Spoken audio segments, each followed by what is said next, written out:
Francisco monastery and church, which is the oldest Catholic church built up in the city of Quito. We are talking back in 1535, right? And that's going to be the president. Yes, look over there, the caravan. Going to be some oh important authorities. And because I see so much security, got to be the president of the country. He's not living in the presidential palace. He's living in a valley close by to the airport. The actual president of the country is coming from Guayaquil City. So they do have some issues with altitude, right? So they live in a valley a little bit lower than Quito. But anyway, he has to come to the capital to work, of course. So as I told you, we visit the monastery of San Francisco, which is just amazing. And then just over there in that Plaza, Diego is going to be waiting for us. Okay? So you can see once that we get up in the chocolatier, we have to walk all the way to the San Francisco Square.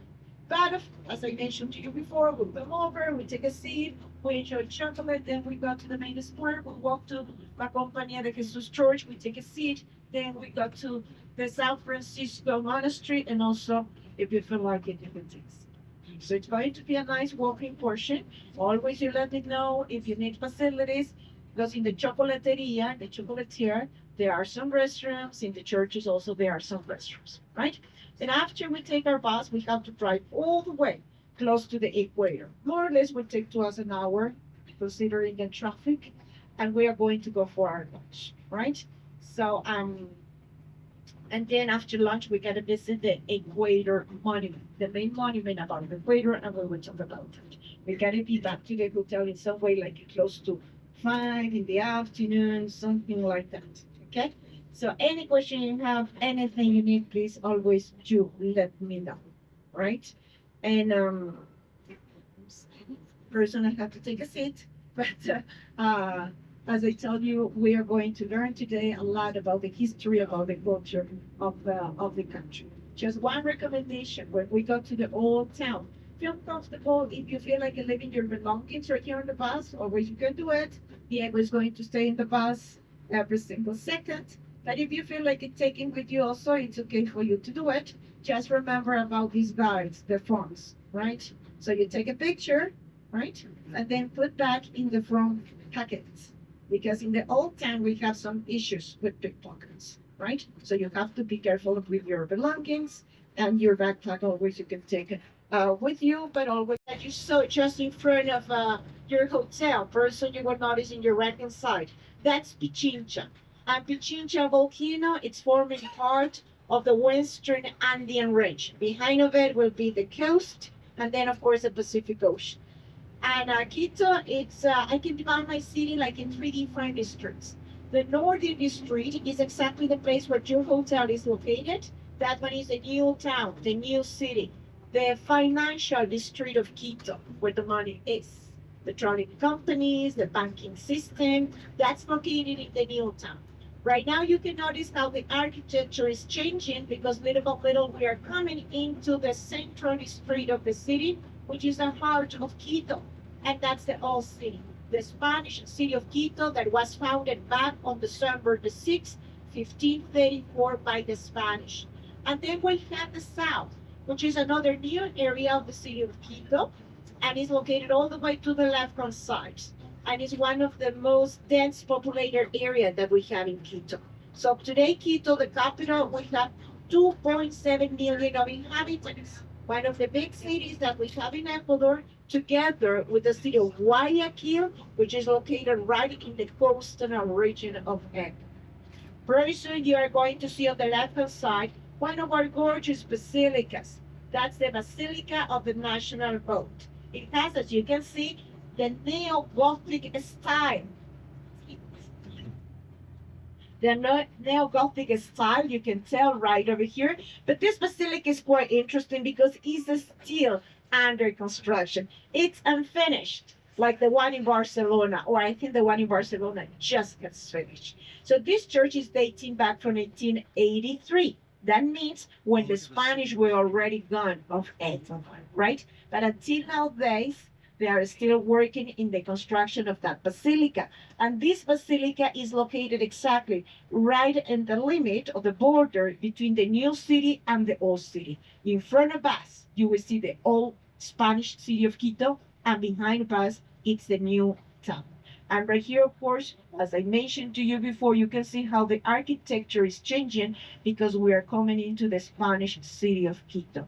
Let me tell you that this is considered to be the biggest colonial city that we have in America. It's not the oldest one because Quito is dating back from December the 6th, 1534, but definitely is the biggest one and very well preserved.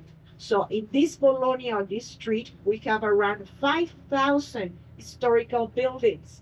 So that means they are not only monasteries or cloisters or churches. We do have houses that people until nowadays is still living, is still working right over here, right? And that's the reason that back in 1978, UNESCO has declared Quito to be as a cultural heritage site.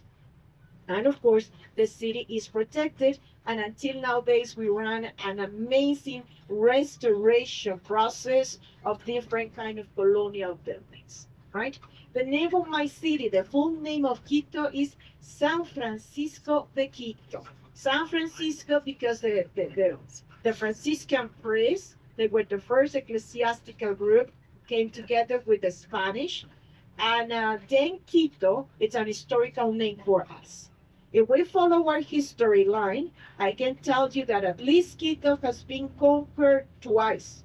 We have been conquered first by the Incas, that they came from Peru back in 1460s, and then we have been conquered by the Spanish, right?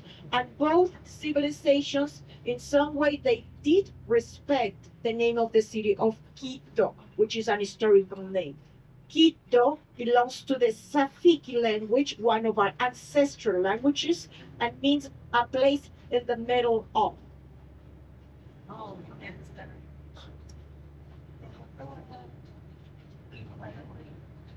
so please get your things ready because we are getting close to the first step that we are going to do. And remember that more or less will be close to 12 that we are going to finish our walking portion, right? So let's just get off. Que significa principalmente que todo el chocolate lo hacemos desde el cacao. This is a new tendency that means that all chocolate is produced directly from the coconut. Y se corta en dos. They cut it in two pieces. ¿Alguien de ustedes ya vio un cacao así fresco en otros países? He's asking you if you have seen. Tenemos que hacer es la misma pasta de cacao, hay que aumentarle manteca, azúcar, leche. But in order to make the chocolate bars that normally we eat, we need to get those ingredients. Looks pretty greasy, Kate. Yes, it's quite greasy, but later on, after 5 minutes, you will see everything has been absorbed. You have a really nice smell. It's a good suntan lotion. That smells good. Good suntan lotion? You should put this on your face. I really like it. So what is left in the machine, remember one side it was cocoa powder and the one that is left is cocoa powder that is not used to make chocolate, okay? ¿Sí? Ok, ahora sí tenemos todos los ingredientes para hacer los varios tipos de chocolate. Yo So now we siempre, have all the ingredients to make the chocolate. siempre digo que tradicionalmente existían esos tres tipos de chocolate. You said that there are these kind of three chocolates that normally we know. The El white, chocolate blanco, el chocolate de milk, leche y, ¿dónde está el refrán? El chocolate amargo. and the dark. Okay, can you see right over there the percentage of cocoa, sugar, milk? Ya vamos a ver, ¿sí? El chocolate blanco, ¿cómo está hecho? El chocolate blanco no tiene pasta de cacao, solo tiene manteca, azúcar y leche. White chocolate, you can see right over there the percentage has cocoa butter, has sugar, powdered milk, has 0% of cocoa paste. Por eso algunos dicen que el chocolate blanco no es chocolate. That's why some people said that white chocolate, it's not chocolate because it doesn't have Pero cocoa sí paste. tiene manteca de cacao que viene de la pasta de cacao, por eso que sí legalmente es considerado But chocolate. it has cocoa butter that is coming from cocoa paste, legally, it's chocolate. A nosotros, y esto es muy personal, no nos gusta We have so many dishes. que los niños en el desayuno siempre Oh, so then mezclan that would be vegan. esto I would say that de cacao. an industrial chocolate bar, it has just 10% of cocoa A paste. nosotros nos parece muy poco. Hacemos That, so they have their own version of milk chocolate, which is known as milk 56. You can see right over there on the table the percentage, right? Si desean probar, eso es nuestro chocolate de leche, pero bueno, pero el chocolate amargo sigue teniendo azúcar y sigue teniendo bastante So azúcar. the industrial dark chocolate, as you can see, 0% of powdered milk, but it has 45% of sugar. Wow. It's still a lot. Por eso. No approved. Not Nosotros lo que nos gusta hacer son lo que se Oh, wow. llama chocolate extra dark. So what they produce right over here. Now this is for baking. Baking chocolate for baking? Sí y no. Can be very bitter. They have prepared, of course, the main chocolate, and then he has melted with a hair dryer, right? Oh. So to keep the bar warm, and then comes the cocoa butter out, Sí. right? Y si So yo it's just quiero, a change of temperature that will take the cocoa butter. y si yo quiero, puedo coger esta barra de chocolate, le caliento a 50 grados, le enfrío a 26 y le vuelvo a calentar a 30 y se va a volver otra vez como And la of otra. course, if he wants to get like the nice color of the chocolate bar, he can take that one, melt it, right? To keep them warm. Todo, pero pongo la mayoría encima del mesón de mármol. So he would put just part of the chocolate over the marble table, ¿Ya? Le estiro delgadito y luego le mezclo. and then he starts to mix. Ya vi. Necesito, me olvidé mis horitas. Ahora, ¿cuántas veces hacemos esto? No existe un número de veces. Todo depende de la cantidad de chocolate, de la temperatura ambiente. He's asking how many times he has to do that, and he said he doesn't have a certain number of times that he has to repeat it. Everything is going to depend about how its temperature, outdoor temperature, the amount of chocolate he's preparing. Ahora, ¿cómo sabemos cuando llega? Ready, cameras? Ready, cameras? Le vibra un poquito y luego le mezclamos.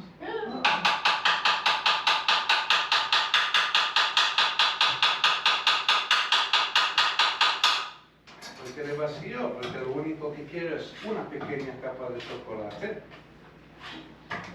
He empty Yeah. because he just need right now a kind of really shade of chocolate, right? Por cuestión de tiempo, esto tenemos que dejar unos 5 minutos. They have to let like 5 minutes more or less to dry. And Por cuestión over de the tiempo time, hacemos como en la televisión. so we are Ya going to tengo do that. And he has one ready. Este es mi relleno, en este caso es simplemente maracuyá y chocolate blanco. So now it's filled up with passion fruit and white chocolate. En este caso es chocolate blanco tradicional, significa con leche en polvo. ¿Por qué? Porque lo que queremos, lo que me gusta del chocolate blanco tradicional es que es neutro y no me tapa el sabor del maracuyá.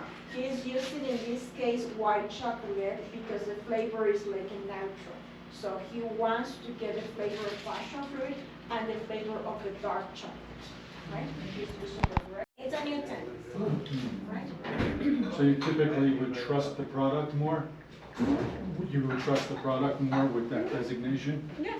Because we tend to not trust anything we read on a label. Because they lie often. So that's why I was thinking about that. How would we know we're buying good quality if we're buying it back in the States? If they're telling you the truth. Yeah, Yes. exactly. So that beans to bar sounds like a good way to go. Muchas gracias. What's this? O un buen día, un buen paseo en Ecuador.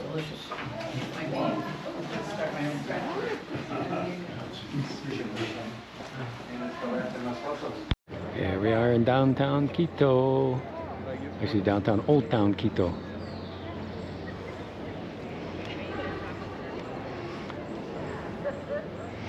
And they have La Policía right here. And here's Kate. Hello, Kate. See. Uh-oh, here's our tour guide. This is the Grande Plaza in Quito, Ecuador.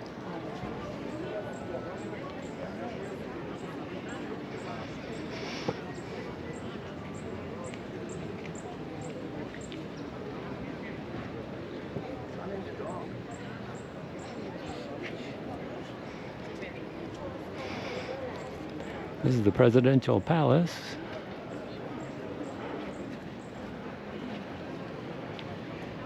And this was owned by the Catholic Church, but they're renting it out. As you can see, well, right over there you can see there is a plate that mentions to the heroes of August the 10th, 1809. During our history, 1600, can you see right here on the radio antennas, the cable car.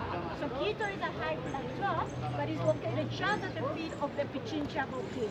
Today, Hi, Kate. want me to hold this? Sure, yeah, if you want to. Yeah, thanks.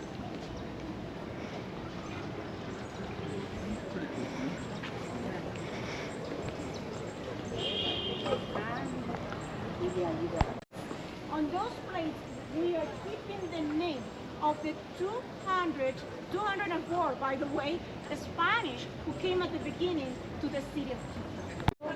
Downhill, and we are just located between two important hills. Behind us, San Juan Hill used to be the temple in honor of the moon. And to the other side, Panicillo Hill used to be the temple in honor of the sun. So let us go through this.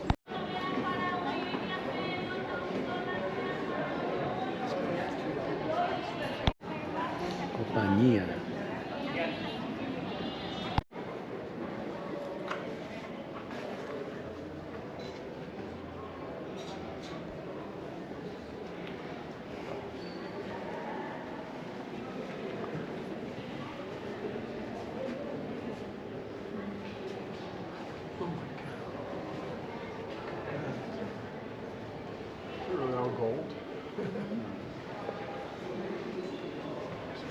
Okay.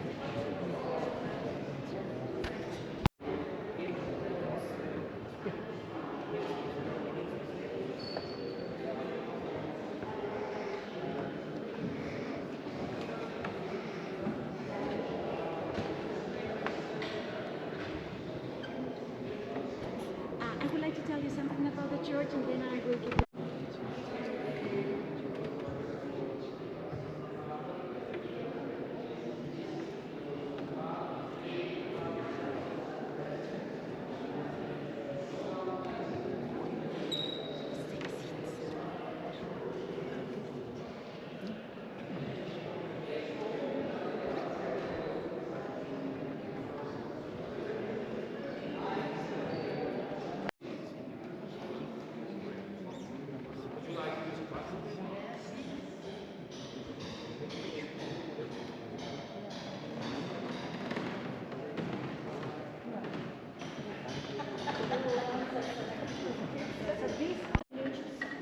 The ones that you see right over there are dating back from 1888, and they came from the United States.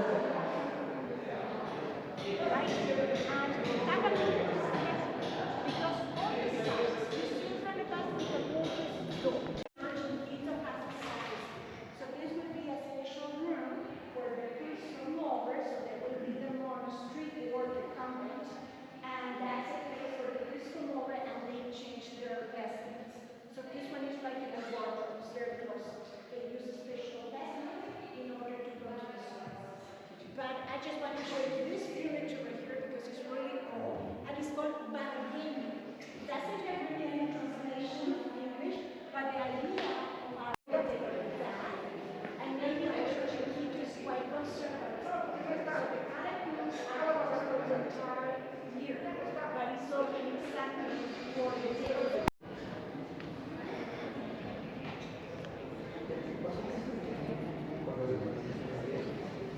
We're from the Compañía Church to San Francisco Church.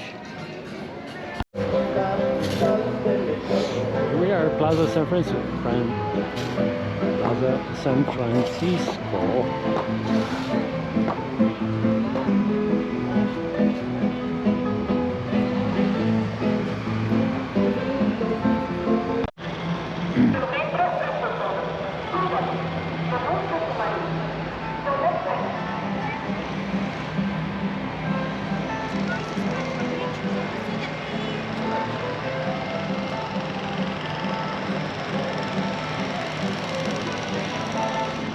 Vigilantes estaremos velando y vigilantes y a medianoche llegó el Señor y los que estaban prevenidos fueron con él y a medianoche llegó el Señor y los que estaban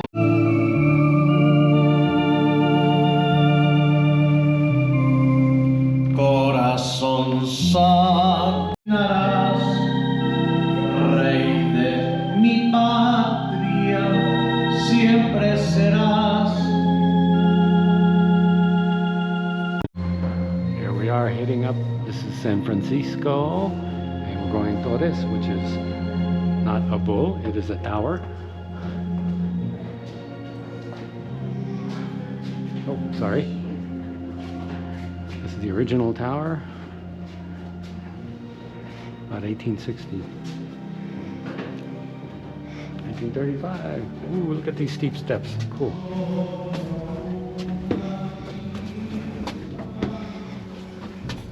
Volcano. Hold on right here. There's not much on the side. Okay. This is the volcano.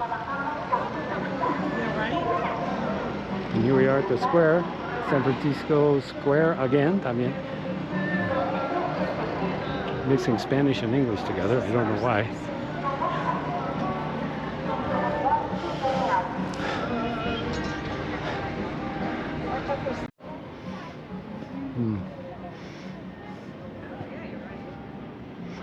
Okay, you can walk right under that. I cannot.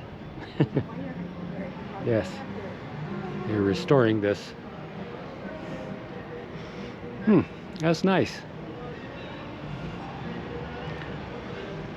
Here we are, top of the world, Quito. Not really. We're in the San Francisco Tower, the monastery. Torre, but not Toro, but Torre.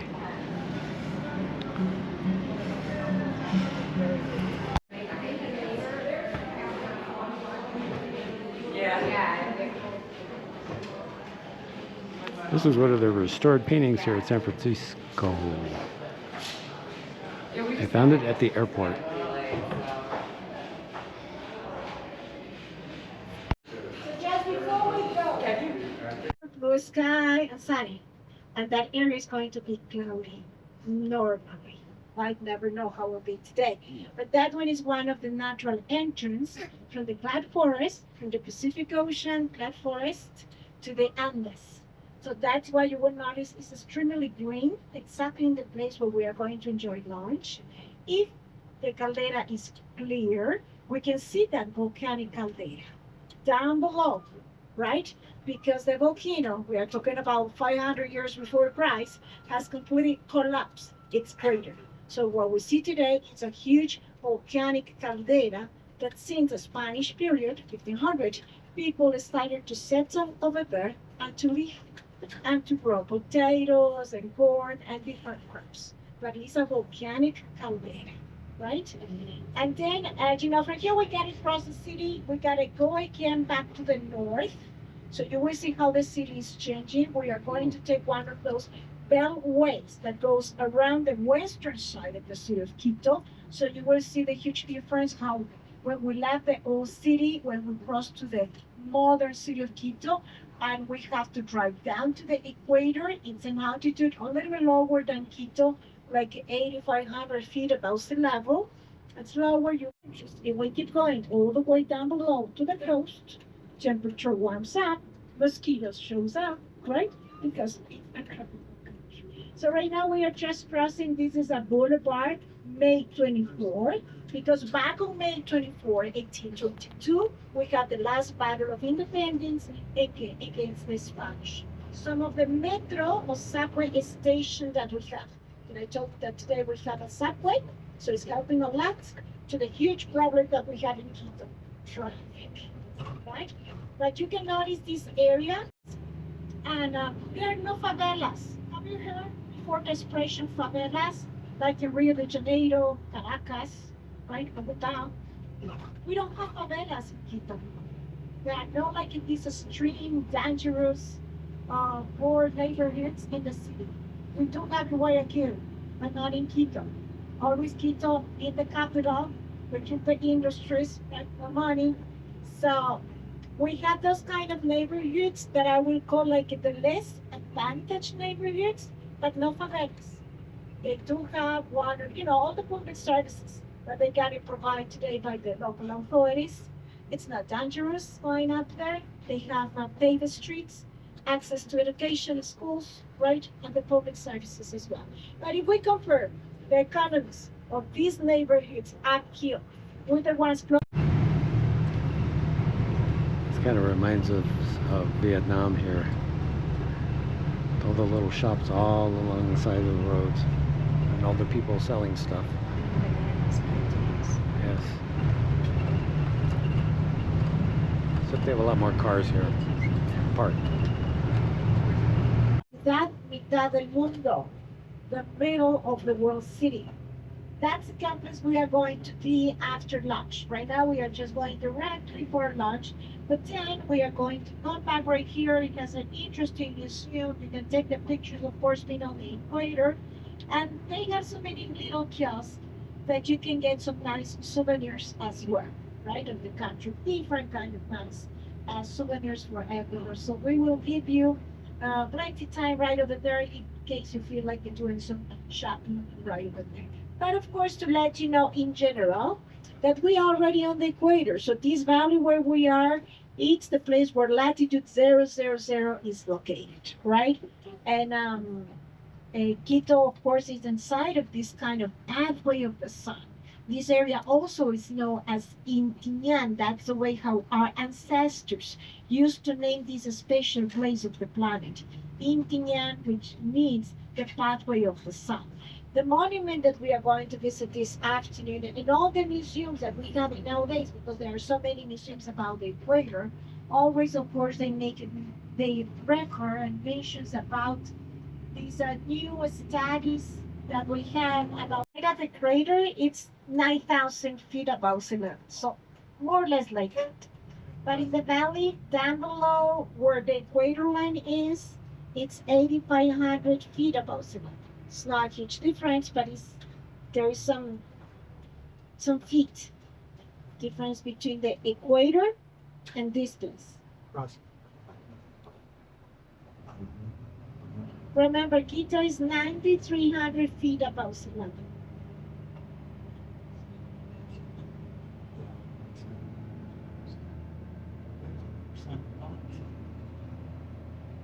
Really fast.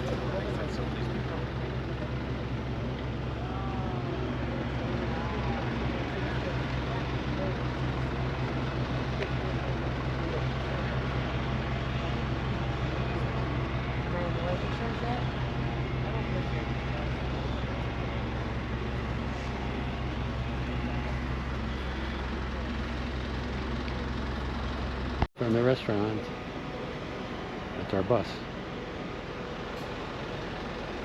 And we're gonna go eat now.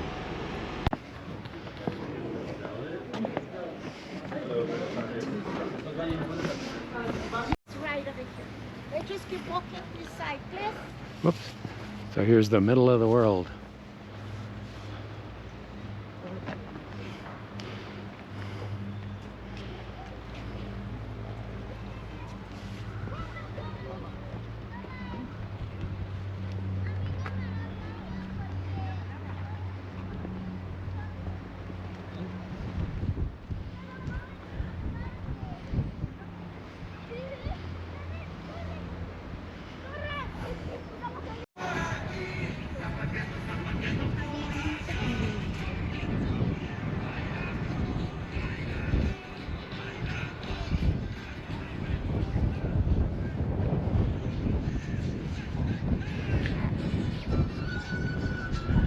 So here we are at latitude 000. Otherwise, it would be like a black. Yeah, I can't do it at all. Just with the line. So here we are on the equator.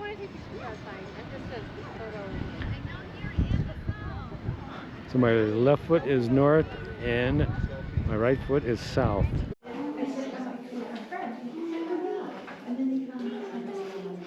Here we are at the center of the world. We're walking up.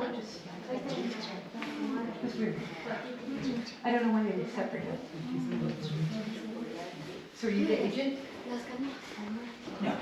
I'm the plus one. I'm clear. Wow.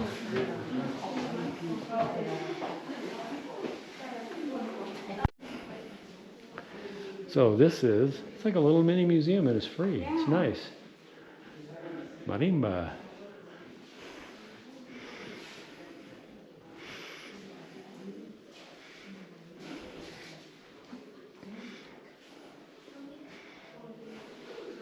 Traditional fishing, handicrafts, cacao,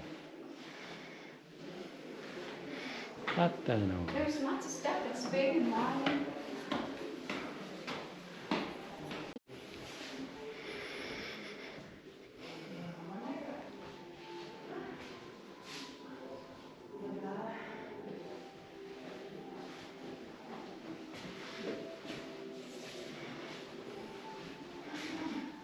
Beautiful.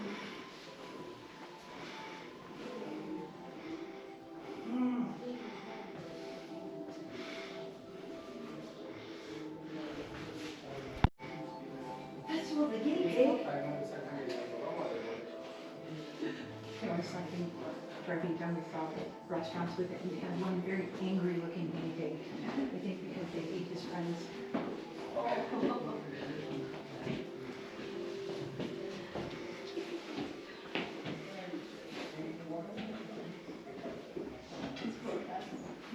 What you pointing at? Guinea pig festival. Oh.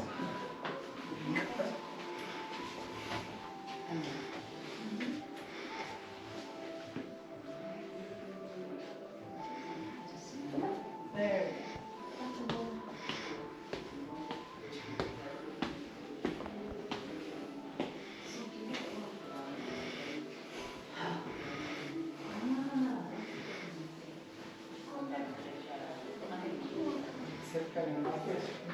The steps aren't bad. Not bad at all, no.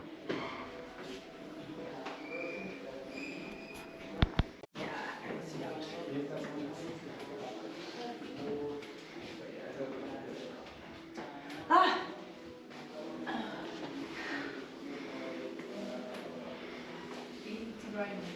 That was a restaurant we were at.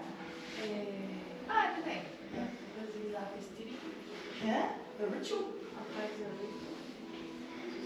About it.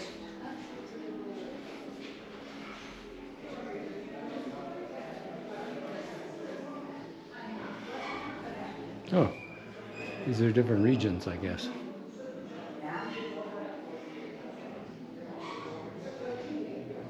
And there he is, hairy legs. Here's the view from above. That's west.